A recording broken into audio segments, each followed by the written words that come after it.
कहानी का नाम पथरीली नदी का रहस्य। बहुत समय पहले की बात है।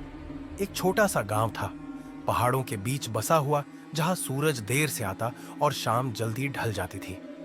गांव के पास एक नदी बहती थी, पत्थरों से भरी, ठंडी और शांत।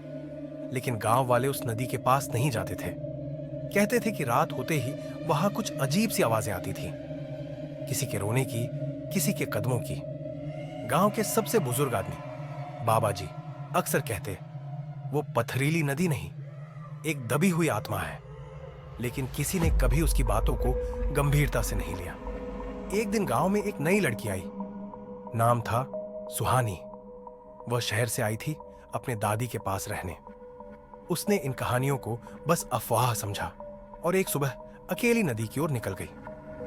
सूरज की रोशनी में नदी बहुत सुंदर लग रही थी, जैसे किसी ने चांदी की चादर बिछा दी हो। लेकिन तभी उसे पानी में कुछ चमकती हुई चीज दिखाई दी। जैसे ही उसने उसे उठाने के लिए हाथ बढ़ाया, पानी ठंडा नहीं बल्कि गर्म हो गया।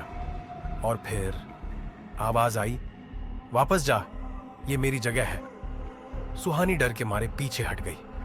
लेकिन वह चीज जो उसने उठाई थी एक पुरानी चूड़ी थी, भारी, चांदी की बनी हुई। वह चुपचाप गांव लौटी और बाबा जी को दिखाया। बाबा जी की आंखें फैल गईं। ये तो रूपा की चूड़ी है, 100 साल पहले इसी नदी में डूब गई थी। लोग कहते हैं उसका प्रेमी धोखा देकर उसे छोड़ गया था और उसने खुद को नदी में डुबा दिया। तब से वह आत्मा बनकर नदी की रखवाली करती है।